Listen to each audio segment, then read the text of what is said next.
So Genesis in the last couple years has gone through this metamorphosis of this company that was just owned by Hyundai, this luxury spinoff, to, well, an actual true luxury brand that competes with companies like BMW, Audi, Mercedes.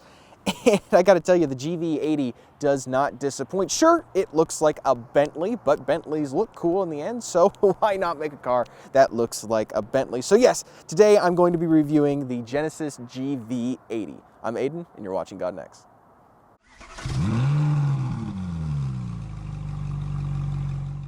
First, I want to start with what's under the hood. If I open it real quick, just to go through the engine options. Under the hood of this specific one is going to be the 3.5-liter turbocharged V6. Now, this is the biggest engine option that you can get. It makes 375 horsepower and around 391 pound-feet of torque. Pretty peppy. It's not the most powerful engine that you can get in a luxury car. Of course, there's crazy things like the M Sport or the AMG versions of SUVs from the Germans, but this is plenty of power for anyone who just wants a luxury vehicle to haul around kids or who just wants to enjoy a luxury experience. There's also a 2.5-liter inline-4 that makes a little less horsepower, around 300 horsepower for that one, but that's still healthy numbers, and it is also still peppy. This will do about 0 to 60 in about 5.3 seconds with this engine, and around 6.1 if you get the 4-cylinder instead. Now, on the outside, like I did say, this does resemble a Bentley. I think when they came out with the new Genesis branding, some guy in South Korea was just sitting in a basement thinking, how do we revive the Genesis brand and make this a real luxury contender? They're like, let's go with how Bentley designs their SUVs. And then the GV80 was born. A massive grille up front camera right here for parking and safety features. The Genesis logo, of course, which is massive, sitting on the front. That way everybody knows. These beautiful looking headlights with these like pinstripe LED daytime running lights in it too that look great. The overall look of this SUV looks like a Bentley Bentayga, but it also looks really great. Now on the outside, this silver color, let me tell you the name of it, is going to be, oh, we took off the same, what is it, saline silver or something like that, but it's this nice metallic silver color that looks really good. Now, on the side, you have these 22-inch rims. These are massive, and then these brake calipers that actually say Genesis on them, which I think is really cool. It's not many brands out there would go through the cost of printing their brand name on the brake calipers, but it's nice that Genesis took the extra leap, and you'll notice that this entire car is Genesis going the extra mile to deliver a nice luxury experience.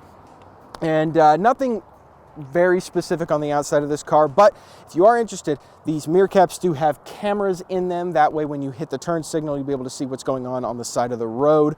That way you don't have to look over your shoulder or check your blind spot monitor. You can just look into your gauge cluster, and then right there for you will be what's in your blind spot. But for the rest of this car, it's just a standard SUV. You have soft closed doors all the way around the car, which is really nice.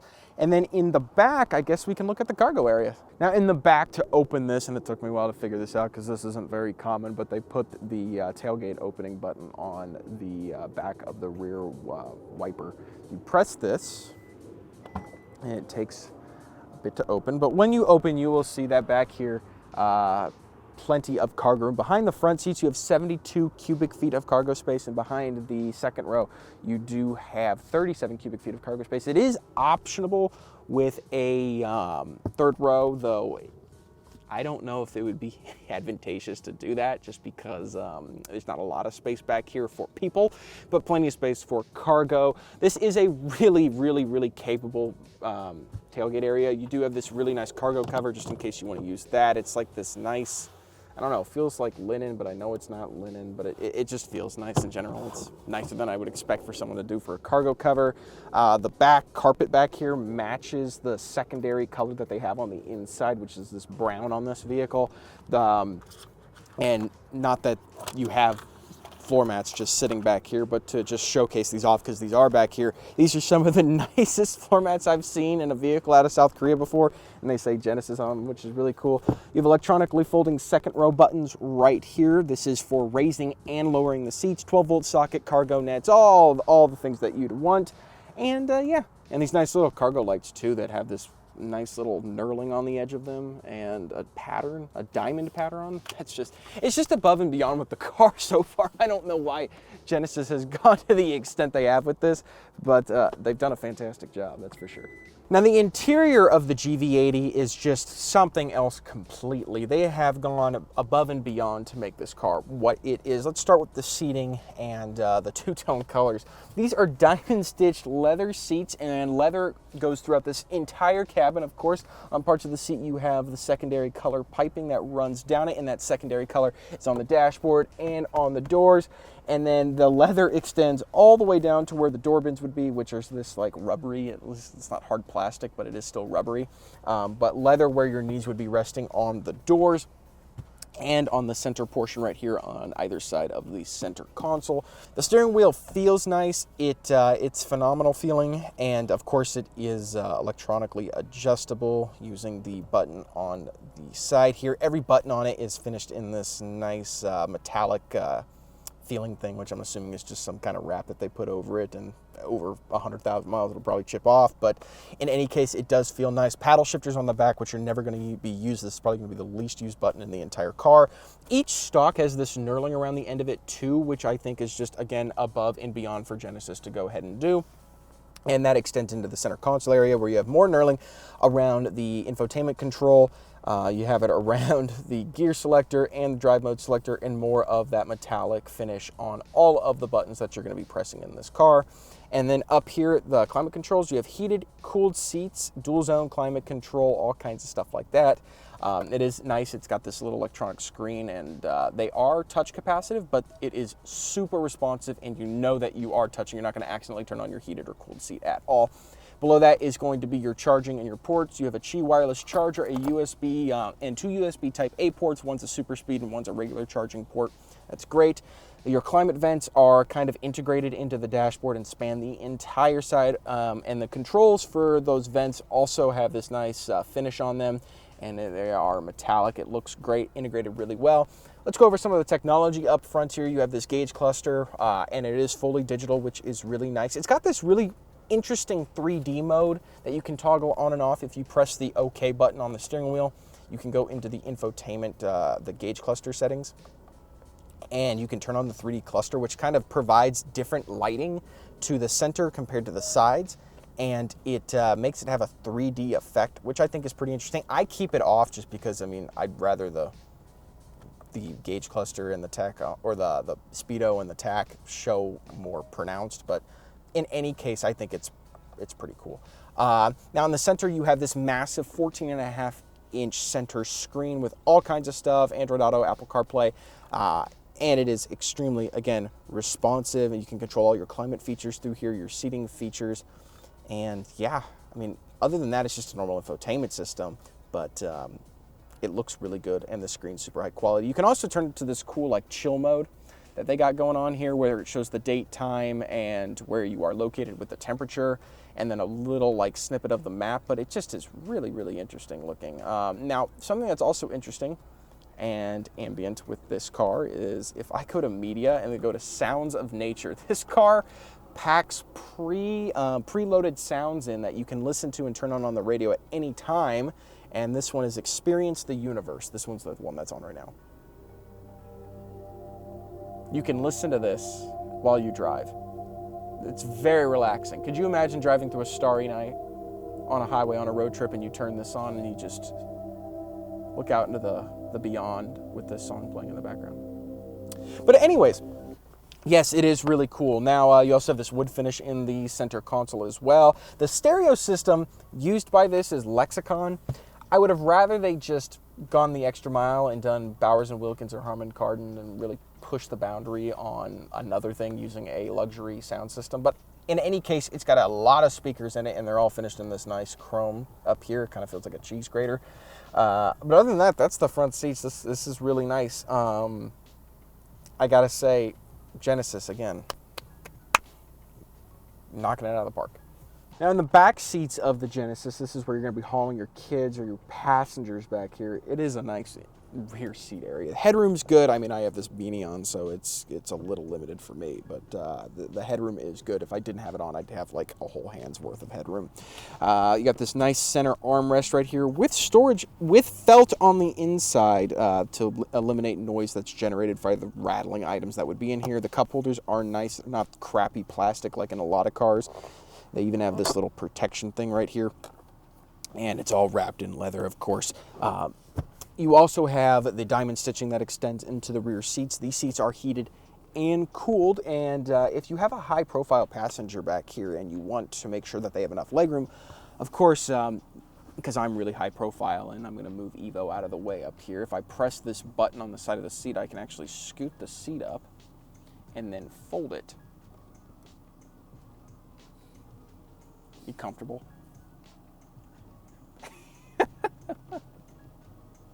But yes, you can move the passenger seat in the front out of the way. Single zone climate control back here, which I wish they'd go with dual if they're going to do heated and cooled seats. It would seem like you might as well go the extra mile and do dual zone climate control back here, but not, at least not spec'd on this one. The climate vents look really well integrated into the back of this center console right here. Of course, for charging, 2 USB Type A's, which this car came out, I think, in like the late teens, early 20s. Of in terms of years, but even then they should have known that we were moving towards USB Type-C and USB Type-A. You know, Apple and Samsung don't even provide chargers anymore for USB Type-A. Doing an update to replace those, or at least give one USB Type-C port, probably would have been the right move. But I guess to combat that problem, you also have a 115 volt wall style outlet right here that you can plug into with, you know, a USB Type-C plug. But I guess you can use that to combat that issue. Legroom back here is good, and the materials everywhere on here are just as nice as if you were to be up front. Now, you also have this window shade right here that is electronically raising, which, oh my gosh, we should just be doing that from the beginning, people. There's already a button in place for it. It's the same switch as the window. I don't know why more brands don't do this and they put that crappy thing here that you have to move up and finagle with. But yes, you have a window screen back here. But yes, that's really nice, electronically raising and lowering. But yeah, the back seats of this car are just so nice. Oh, one other thing. This is just like ridiculous, and no car that is priced at $47,000 used should even have this unless you're buying like a 10-year-old S-Class. If you buy, if you push this little thing in the ceiling, it's actually a vanity mirror that you can look at yourself in. I don't know who's going to need that in the GV70 or GV80, but it's a little overkill. I mean, I appreciate it, but it's not needed. I think it's just an extra luxury feature, and the another extra luxury feature in this car that even $100,000 BMWs don't do is Alcantara, or this velvety material on the ceiling of the car. It's so easy to like make your customers feel like they're going to get a luxury experience, and the way you do that is by tiny things like the materials on the ceiling. Don't make it that crappy like feeling material that they put on every car. Do velvet or Alcantara. It feels great. Genesis this entire car is a just testament to what you can do for a lower price than everybody else and give this experience that's better than everybody else. The GV80 just is that. So yeah, that's the back seats. Let's drive it.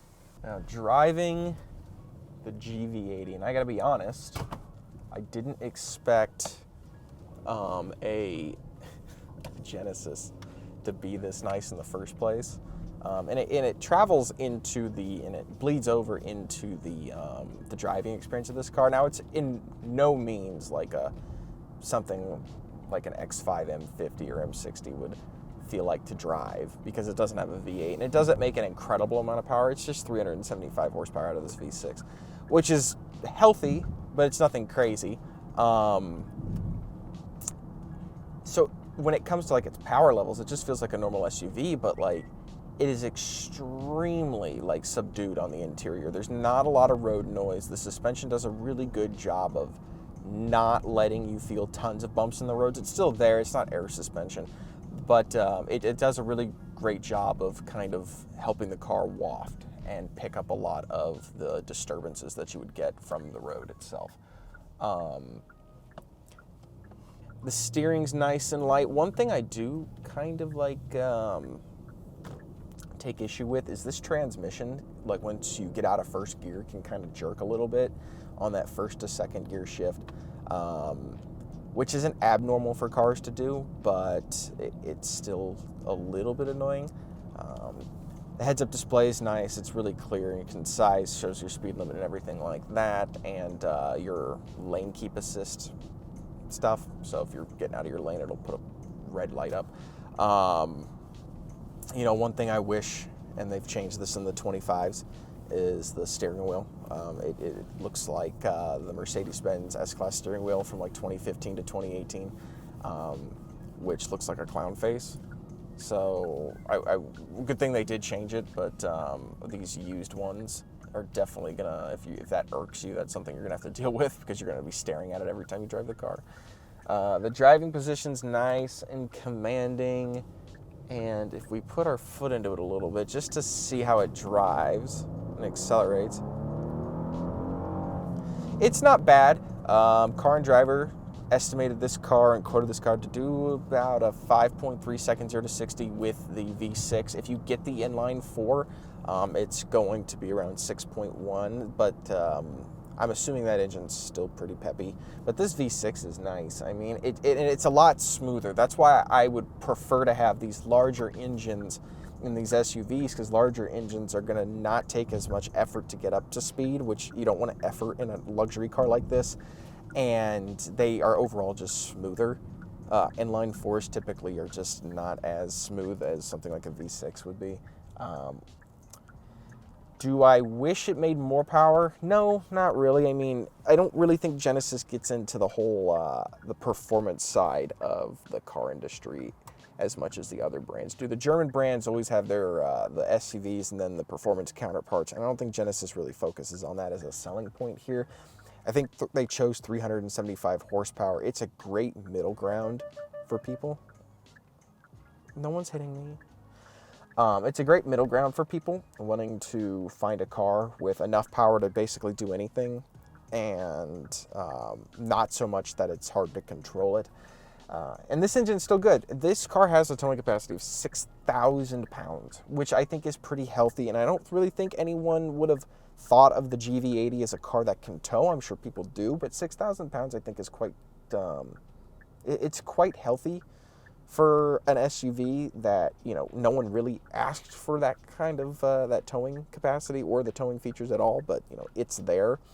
You know, and if you need to go off-road, this has an electronic limited slip differential, which is nice, and it's got a bunch of other drive modes like Sport, Comfort, Eco, and Snow, and then Custom mode, which is nice if you want to customize how your GV80 drives, I guess. I mean, I don't know if much people are doing that, but I guess you can if you want. But overall, the driving experience to me is just like, it's a great in-city car that can haul passengers. It's in a 5 or 7 seat configuration, and I really don't think people have much to complain about when they drive this car. I think it's a great car to own. The interior's wonderfully nice. It's subdued in here. It's soft to drive, and it looks great. And I think it's an amazing used luxury car value. $47,000 is what this one is listed at right now. And I think that's a fair price for what this car offers. And it's a willing competitor. And it's a good competitor against cars like the X5 and the Ace, or the Q7 and the GLE. I think this is a very willing competitor that's willing to take you on through this experience that the other manufacturers can do or can't quite do. There is stuff in this that it's just like, you know, it's kind of a no-brainer that sometimes the Germans just don't focus on. So, but overall, it's great, and a bunch of standard safety features too. So that's always good if you have children. So, yeah, let's end out the video. Now, I'd like to start off this outro by saying that I'm proud for Genesis and what they've done with the brand over the last half decade. This, you really just can't. I haven't ever seen a car company turn around as much as Genesis, Hyundai, and Kia all have, with the amount of quality, luxury features, and technology that they started packing into this car. It wasn't too long ago that if you were to buy a Kia, Hyundai, or you know, Genesis, that you were buying a budget brand. And this entire auto conglomerate doesn't feel like that anymore. And that's a good thing, that they've been able to bring their brand up to that status, to where a lot of other brands are. And Genesis is absolutely capable of competing with Audi, BMW, and Mercedes, and Land Rover / Range Rover on every level. I mean, maybe not as much Range Rovers, but you know, at least the other German ones. They've done a really amazing job, even though the car looks like it was ripped straight out of Bentley's design team. And I gotta say, the entire time I've been driving this thing, it's been an experience that I didn't even expect. I've always wanted to drive a GV80. I've never gotten the chance to, and today, this is the first time I've ever driving one. The 25s look a little different, but the entire point of this is, if you're going to look for a used luxury car and you're looking between the Germans and this brand and maybe some of the American luxury brands like Cadillac or Lincoln, this is an excellent option for an excellent price. It's reliable. The standard factory warranties, it's got a 10,000 or 100,000 mile warranty on it for the powertrain that lasts 10 years. You're not gonna have any powertrain issues with this car.